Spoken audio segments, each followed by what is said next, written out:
சரி, இப்பவாச்சும் உன் கண்ணுக்கு நான் அழகான பொண்ணா தெரியறேனா? காமெடி பண்ணாத, நீ இன்னும் கொஞ்சம் கூட மாறல, அப்படியே தான் இருக்க.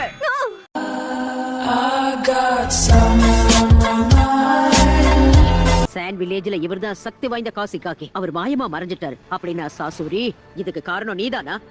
ஆமா கேள்வி, நானே தான். ரிட்டையர் ஆன கேள்வியை பத்தி இனி நான் ஏன் பயப்படணும்? காடு வாங்குது, வீடு போங்குது, நீங்க பழி வாங்க போறீங்களா?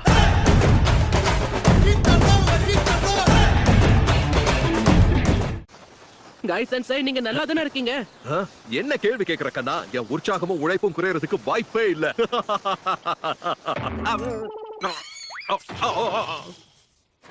கைஸ் அண்ட் சை,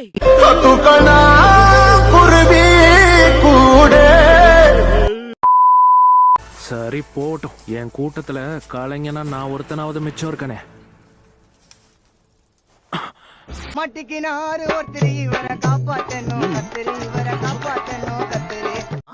என்ன ஒரு ஆச்சரியம், ஒரு வழியா டேடர கதையை முடிச்சிட்டாங்க போல இருக்கே. அதுவும் சாதாரணமா இல்லையே, வேட்டை கொடுத்து கையிலே கொடுத்துருக்காங்கன்னு நினைக்கிறேன்.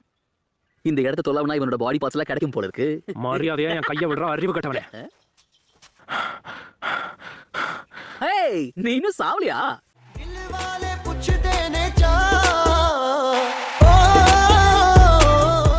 டோபி, கடவுளுக்கும் ஒரு அளவுக்கு தான் பொறுமை இருக்கும். இன்னொரு தடவை என்ன நீ கிண்டல் பண்ணனா உனக்கு பேசுறதுக்கு வாய் இருக்காது. அதன பூ பந்து நினைச்சியா? வெடி அவனா கையில பிடிப்பானா? அவன் தான் உனக்கு எச்சரிக்கை கொடுத்தான்ல.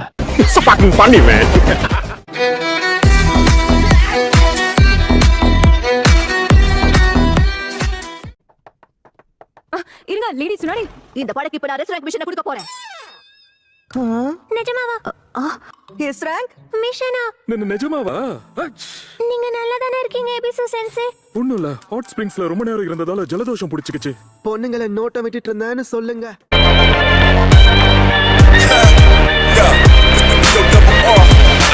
அவரோட பர்சனாலிட்டியை பொறுத்து தான் அவங்களுக்கு மோஸ்ட்லி நிக்நேம் வைப்பாங்க. இப்போ நருட்டோவே உதாரணமா எடுத்துக்கோயேன். அவன முட்டாள், வடிகட்டின முட்டாள், அறவைக்காடுன்னு எப்படி வேணாலும் கூப்பிடலாம். எப்போதும் நிறுத்து, இதுக்கு மேல டேமேஜ் பண்ணா பாடி தாங்காது. அப்படியா? பர்சனாலிட்டி பொறுத்து தானா?